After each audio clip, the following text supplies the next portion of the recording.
Hey you, and welcome. My name is Mike. And in this old video, it was on the cold shores of Lake Michigan that a man and his buddy were going for an evening walk.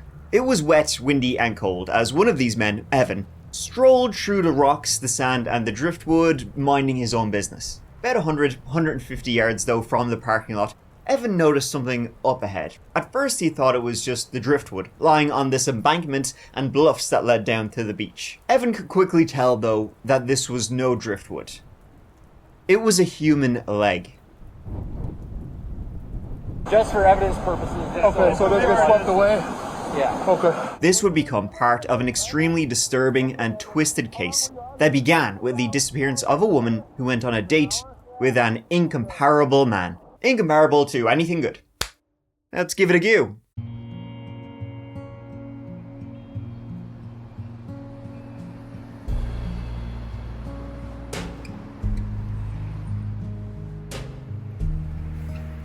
Milwaukee, Wisconsin, home to over 500,000 people, but more importantly home to Miller Genuine Draft and Jeffrey Dahmer, is where this story takes us. Because that is where 19-year-old Sade Robinson lived. Hey guys, welcome to the vlog. Come on. Sade Robinson was born on May 10, 2004, daughter of Carlos and Sheena, born in a Vicksburg, Mississippi hospital.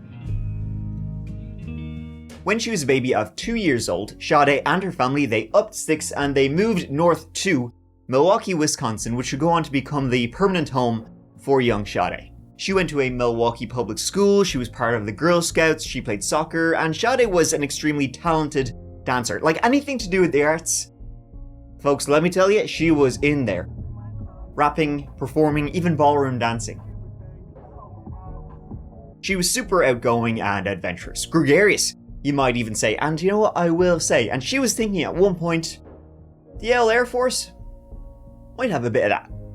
Honestly, Sade could have whatever she wanted. She was smart, beautiful, and excelled in her studies and making friends. She graduated high school in 2022 and started studying, relevant, criminal justice. In fact, she was just getting ready to graduate on, of all days, her 20th birthday, May 10th, 2024.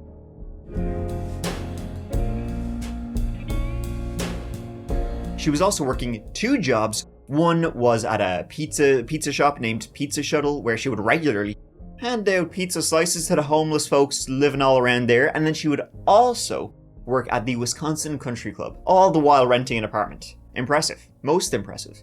But Sade would meet somebody who was like sort of the exact opposite. In every way. They first went on a date on March 29th, 2024. They went out together to Victor's Bar in Milwaukee.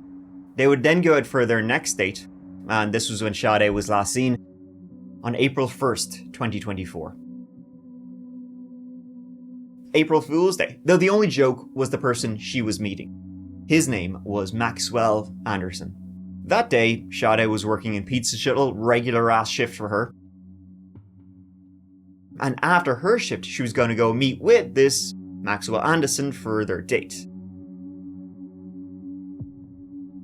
She was allegedly, by all accounts, pretty excited about their date. She even told the maintenance man at her apartment building, sort of expressive about it. Now, how Sade and Maxwell actually met is sort of unclear. I believe Maxwell was a bartender, and one time Sade had gone into the bar where he worked with some friends, and they had been introduced, either just shooting the shit at the bar or via a friend. From reports, they went on their first date, as I said, March 29th. They went out to a bar that Maxwell used to work at.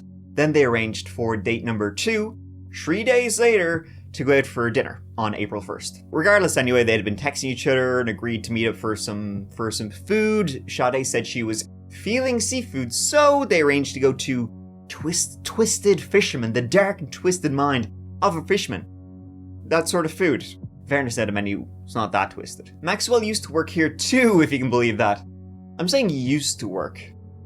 Like a lot. What's that about? Perhaps going to both of these places he used to work at because she was underage. They met at about 5:20 p.m, had food, a few drinks at the bar, only staying there for about an hour, leaving at roughly 6:30 p.m. They then went to another bar called Duke's. By the way, honestly, it seems like it was a pretty bad date for Sade. When Maxwell wasn't outside huffing darts, it seems like he was having a great time with the couple beside. You can see Sade sitting there looking pretty bored. Stayed there for a couple more hours, had a few tasty treats, dare I say, a Miller Genuine Draft or 5, and then they left at about 9 PM in Sade's car. After that, though, Sade Robinson was never seen again. And before we continue, let me ask you this, hotshot. How annoying is it when you check your old bank account and see that you're still being charged every single month for services and subscriptions you've long forgotten about, you've stopped using, you didn't even know they still had your details? Video streaming services, apps, websites that I've totally forgotten about, haven't used in years, and they are still, when I check my bank account, they're still taking my hard-earned money. Then you go and try and cancel, and you waste hours and hours and hours just trying to figure out, where is the cancellation button? How can I make it stop? Well, today's sponsor, Rocket Money, it's here to help. This personal finance app allows you to manage subscriptions, lower bills, make a custom budget, and grow your savings, all in one place. As I said, my favorite feature is the ability to cancel all these subscriptions that I just don't use anymore. Once connected to your bank account, Rocket Money identifies all your subscriptions in a single list. From there, you can select the ones you don't want anymore, and Rocket Money may be able to cancel them with just a few taps. Rocket Money will automatically scan your bills to find savings.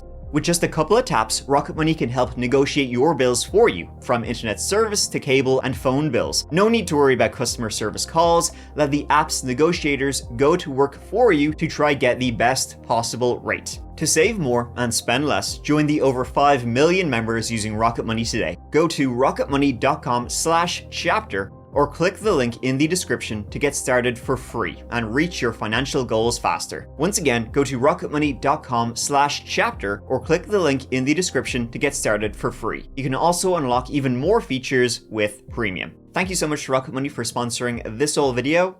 Now let's get back to it.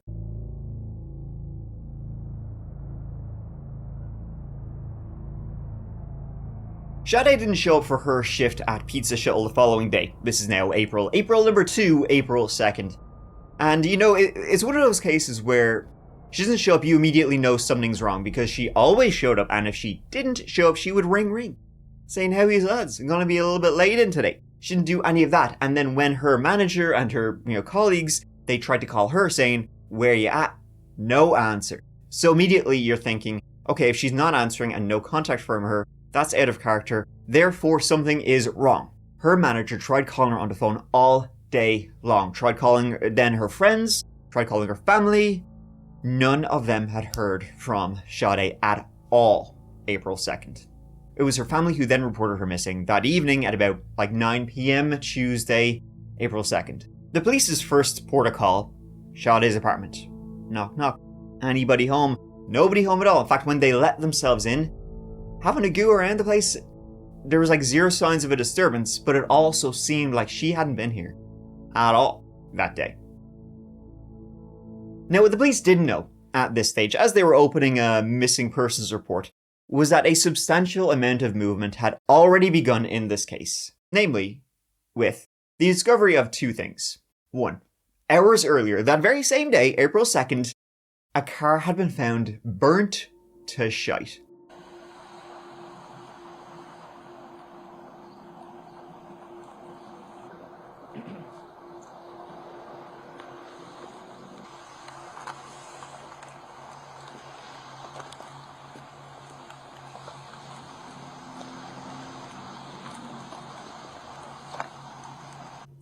This was at 7:30 AM, 3 miles west of Sade's apartment, behind an abandoned building.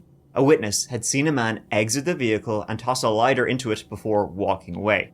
The witness said the man was wearing a grey hoodie and had a tan backpack. The vehicle was a 2020 Honda Civic, and it would later be identified as Sade Robinson's. Some of her clothing and her cell phone were also found in the trunk of that burning Honda. Super weird because that engine still looks like it's in pristine condition. So, huh? It didn't even look like, I mean that in the sense of like the fire didn't even touch the engine or any part of the front of the vehicle. Oh, it was only interior.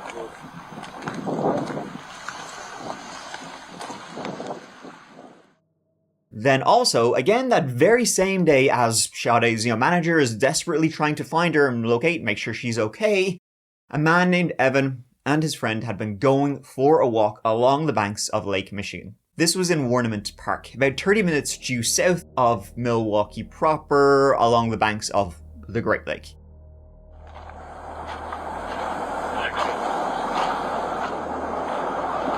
by. I have the on-call sheet. I'm trying to figure out what we can do.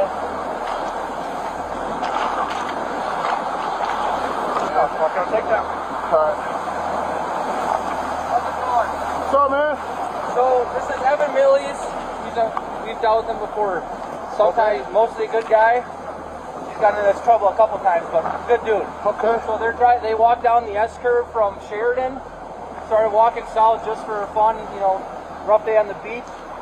As they were walking, see that leg right there? Yeah. Said that it was up about approximately where the end of that stick, that branch is. By the bushes Okay. right there. Yeah, bushes. Said that they saw it up So it's there. like up on the hill, kind of? Yeah.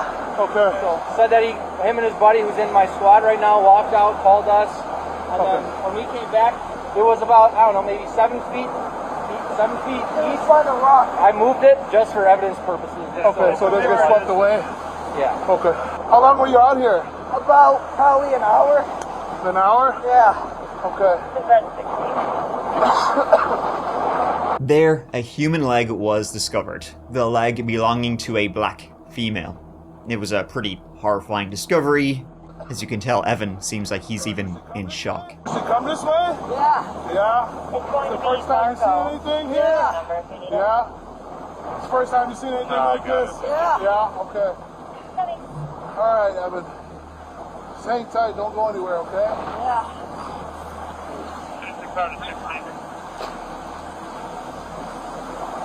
Thank you. That is 100% correct. Copy, thank you.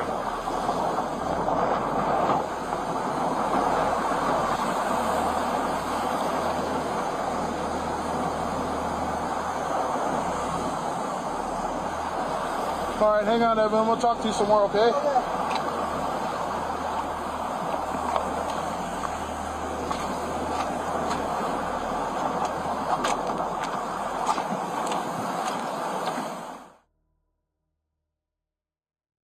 So the first thing was checking the VIN number on that burnt out Honda Civic, and that would link it to its owner, Sade Robinson. And then, so they're going to start looking for the owner of the car, they know who that is, and then they're also reading, oh, she was just reported missing, like, that same day. This isn't looking good. And then they also read, we found a report of a human leg found about 30 minutes away, and the leg belongs to a black female. Things were not looking good from Jump Street. At the bottom of Warnament Park's steep cliff, in or near Lake Michigan's roaring waters, investigators say a park goer spotted a bizarre sight Tuesday evening, a severed leg. We have officers out with the callers by Warnament Park Golf Course. They're walking down by the pump house. Calling 911, Cudahy police say they were the first to respond just before 5:30 p.m. Within 10 minutes, dispatchers heard saying this over their radio. Hey, the sheriff on local. This is the sheriff. Go ahead. It's confirmed and located. Our cameras captured investigators down at the bottom of the cliff searching the area. Milwaukee County Sheriff's Office immediately determining the leg belonged to a human. As I said, Sade had told a lot of people what she was doing and who she was meeting just the evening before on April 1st, because she was so excited about it. She was so excited to go and meet with this Maxwell Anderson fellow. Getting records then off her semi-burnt out cell phone that would also reveal a whole heap of text messages between herself and Maxwell, and also via her Life 360 app, where she had been till the moments her phone had died. It showed her exact movement the night before. Sade and Maxwell had met up at the Twisted Fisherman, then they'd gone to a bar, then they had driven, in Sade's car, to Maxwell's home in southeast Milwaukee. They arrived to his house at about 9:30 p.m, but then, at around 1 a.m, 3.5 hours later, Sade's phone had left his house. It was now travelling through downtown. Then, at around 3 a.m, her phone was near Warnament Park, and on CCTV, a figure was seen in that area walking along the embankment. The same embankment and bluffs that a leg would later be found at. There was in fact a pump house at the park, and later it was discovered that the gate to that pump house had been rammed through with, it was later discovered via bits of car left behind, a Honda Civic. After that, Sade's phone died, and the next thing is that roughly at 7:30 a.m, her car was found on fire. CCTV would show a man leaving the area of the burnt out car, getting on a bus, and then heading towards South Milwaukee, towards the home of one Maxwell Anderson. The police were putting all this shite together, and they needed to speak with him urgently. But who the shit was Maxwell Anderson? Maxwell Anderson was 33 years old at the time, and he'd grown up in suburban Waukesha County. He'd graduated high school in 2009, and he was sort of known in the Milwaukee area. He had worked at a lot of bars, he'd worked at a lot of clubs, he had been bartender, security, and he was known as fairly well liked, and he had a good work ethic. He had also briefly served in the US Navy, had been there for about 8 months before he left for unknown reasons. Now, he had a few incidents with the law, though. He had a couple run-ins with the old boy. In 2014, he was visiting relatives in Colorado when he was acting weird, aka on drugs, and he had started screaming at a relative. He then stole the relative's car, drove, crashed it, got into a fight with another relative, because I guess he had been, chased down.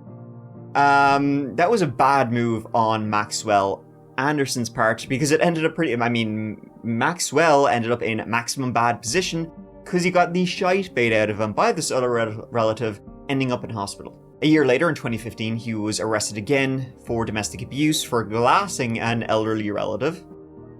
This was because they had recommended that Maxwell seek mental health treatment, to which, I imagine he responded, "But I'm Maxwell." Max shit. Then in 2019, he ended up in some kind of argument with a woman just on the sidewalk in Milwaukee. A passerby tried to intervene, and then they ended up in fisticuffs, and Maxwell was arrested for that one. Then 2022, he was arrested for drunk driving. Maxwell has been described as a spoiled brat, weird and awkward, who feared the collapse of society and left booby traps around his own home. However, he grew up in very affluent circumstances for sure. His father owned a local insurance company, and he thought he could have whatever he wanted and do whatever he wanted.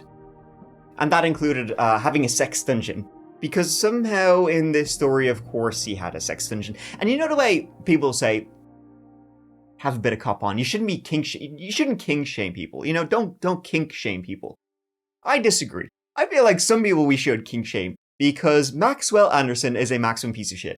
And he had, the full-on sex dungeon with, I'm talking the whips, the restraints, the slings, the saws, the blades, the tarps. You can see where this is going, I imagine. Tools. He was a sick puppy. And speaking of puppies, by the way, you'll like this. On April 3rd, 2024, that's what he updated his profile picture to. All the while, the police were trying to track him down. The very next day, he again posted on Facebook, asking if anyone wanted to join him in some volunteering. I don't know if he saw any of the replies, because that very same day, at around 1:20 p.m, Maxwell Anderson was arrested at a traffic stop.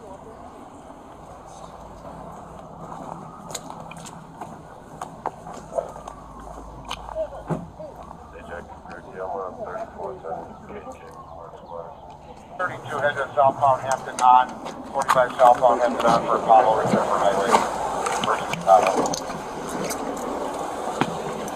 Any weapons items, sir? No. What's going on? Yeah, somebody just radio it. This was only a few blocks from his home. In the rear of the car was a hoodie matching the one seen by the suspect in the CCTV after Sade's car was burnt up. That very same day, police executed a search warrant of his home, and things started to become pretty clear. In the bedroom and on the walls leading to the sex dungeon basement was blood. Tiny little spatters of blood. From the scene in the basement, it sort of became clear, tragically and horrifyingly, what had happened. They also found a couple of cans of gasoline, which he had likely again used to burn up Sade's car. In the meantime, the police continued searching around where Sade's car had been found, burnt out, and on April 6th, they found more body parts in that area. Disturbingly near some of the human flesh found in the park, they also found this extremely creepy doll with nails through its eyes. Now, they couldn't tell though if that had been left by Maxwell or not. Her foot would be found, along with what's been called other parts of discarded human flesh, and more of her, more body parts would be found washed up along the banks of Lake Michigan. Her arm would wash up about 2 weeks later, and yeah, it's pretty horrifying. Family and volunteers searching for the remains of 19-year-old Sade Robinson along Lake Michigan. They just want justice. They want justice. This is a horrible thing that happened, and they want justice. It's the same place where someone found Robinson's severed leg April 2nd, one day after investigators say she went on a first date with 33-year-old Maxwell Anderson. Anderson now charged with killing and mutilating Robinson's body. Bit of a bombshell, though. When the DNA tests were done, those little spatters of blood they found on the walls leading out to the basement, not Sade's blood. Latex gloves were found on that same beach where the leg was found. Bloody. Two gloves, latex gloves, were found completely bloody along that same beach. They were tested. It was not Sade's blood. It was not Maxwell Anderson's blood. In fact, there was a lot of blood found in the vicinity of Maxwell that was not Sade's. So, yeah. It's not like he didn't do it, it's like, what else did he do? Maxwell Anderson was charged with first-degree intentional homicide, mutilating a corpse, and arson of a property other than a building. He refused to speak with the authorities. Now, in the lead-up to the trial, it was thought that his defense would go with the he killed her accidentally. They were getting into some kinky stuff, in his little sex dungeon basement, and he accidentally killed her. He panicked, he flipped out, he didn't know what to do, and so, he thought the best thing to do, scratching the old noggin, was chop her up and dismember, and place her body parts around the city of Milwaukee and then burn her car out. I mean, he was panicking, he didn't know what else to do, and sure, isn't that what most people would do, in fairness now, if it was yourself? They thought that would fly. They were severely wrong. After all, though, the videos that show Sade's car driving around after it's believed she was killed, well, it's impossible to tell who the driver even is. At the same time, though, evidence seemed to show he knew exactly what he was doing. Photos were found on his phone. Photos that had been deleted, but, police can always recover them. Photos showed him, groping her unconscious in his house, him groping her, him removing her clothing, him dismembering her.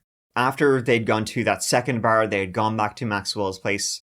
Perhaps he drugged her, rendered her unconscious somehow before he killed her, and then, got out the hacksaw. And it would also seem like he had been preparing for something like this, because a friend of Maxwell's would also come forward and speak to the police, and he would say he had been in Maxwell Anderson's house about a month before, early March. He had been down to the sex basement. Don't ask him why. And he said that he'd been down there and, the whole place was covered in plastic, like a artist's or painter's tarp, as if, you're painting a room, you don't want to get paint everywhere. He said the whole place was completely covered in that, like He did not want to get any liquid sprayed around the place. Now, the tarp was gone when the police searched it, but, I mean, there was a couple of days between the murder happened and when the police got there. This guy would say, yeah, it looked like he'd been preparing to get the place pretty bloody. And then the fact that this guy would also say, oh yeah, Maxwell just came out straight up and said, oh yeah, he was going to kill her. He was going to kill somebody. He was going to take her home. He had a gun. He was going to shoot her dead, chop her up, and just scatter her body parts kind of around the city. As you do. The Frangicide, that's pretty funny. He's just classic Maxwell with his stories. It wasn't very funny now, though, of course. Now, a lot has also been made of the fact that when Sade and Maxwell went back to his house after the bar, they could tell by like his internet usage what they had done, and they had sat down and Maxwell had done, he'd busted out the moves, and Netflix and chill was what they had done. They had watched something on his Netflix account, and they could tell by the timestamps when this had been watched, and it was watched when they got home. It was an episode of Love, Death, and Robots. It was that episode where I watched it once years ago. It's like the giant washes up in a beach. The drowned giant is what the episode is called. This giant washes up on a beach and is dismembered.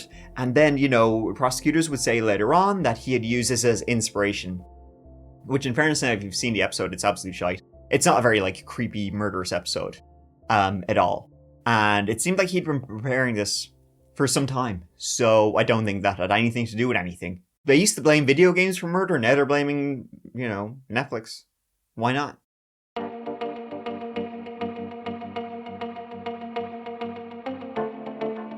And ask you to do at the end of trial is two things. And they're two things that the judge just mentioned during those instructions. Use your common sense and search for the truth. That is your job. You will see, the evidence will show that what happened to Sade Robinson that night was not an accident. One does not end up going out to dinner and then going out for drinks on Water Street for a good time to being dead and cut up into pieces and discarded into Lake Michigan unless someone intends for that to happen. That's what the evidence will show happened to Sade Robinson. And the evidence will show Maxwell Anderson is responsible. At the end of this trial, I'm going to come back before you and again ask you to do what I asked you to do from the beginning, to use your common sense and search for the truth. And if you do those two things, you will find the defendant guilty. Defense. Maxwell Anderson went on trial in May 2025.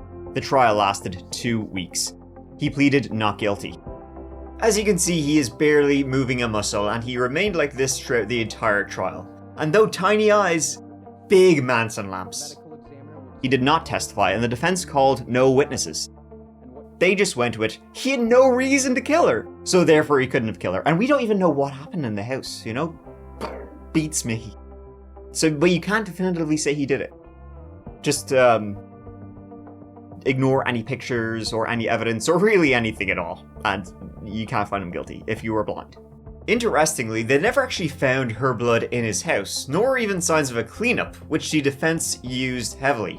The prosecution really relied on the CCTV tracking her car leaving his house, going out to the park, driving around town, being set on fire, and then the clear CCTV of him leaving her burning car. The state began by using the phrase common sense. You heard it yesterday during jury selection, and you heard it again today in the state's opening. And they're using the phrase common sense because they want you to ignore the mountain of reasonable doubt that exists in this case. And the state knows that there are serious holes in their case. They know it. They know that there's reasonable doubt, and that's why they're coming at you with this phrase like common sense. So let's talk about that. There is absolutely no reason for Max to commit a crime like this. Max brought Sade back to his home and killed her. Why? It's a normal date. They zeroed in on him, they zeroed in on a time frame, and that was all they needed to do. I know that when the evidence shows that when Sade's car left Max's house, and you never see him driving that car.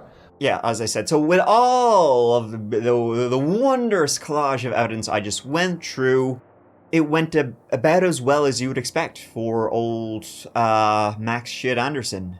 So yikes for him. Yippee for us, though. I will now read them into the record.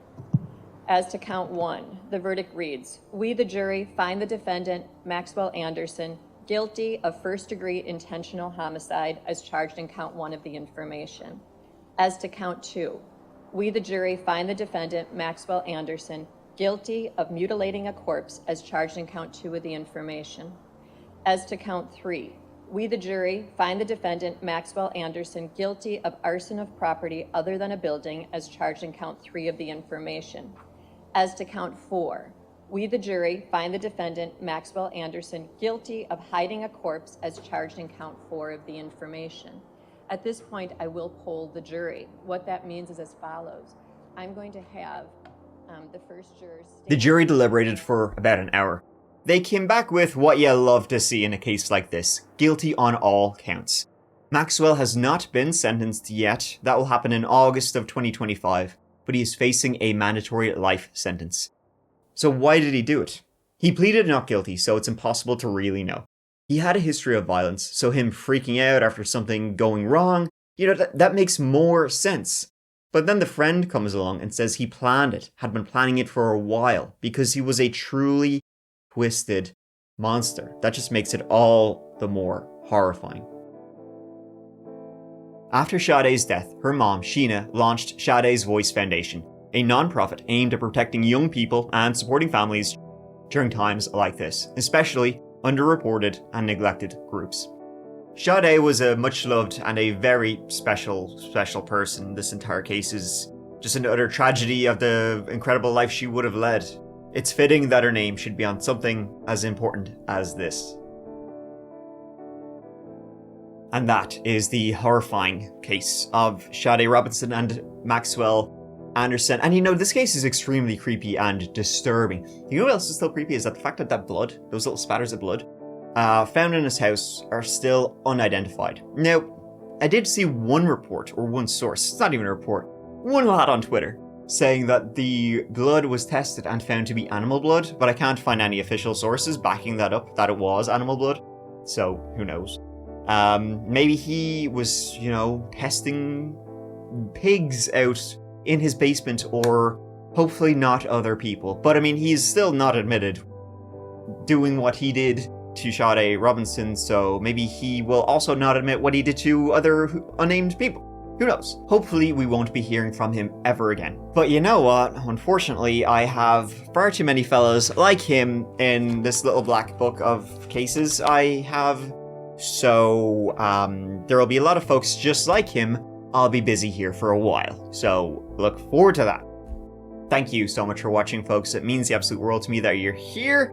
As always, please take care of each other and yourselves until the next old video. 'Cause I love you. Mike out.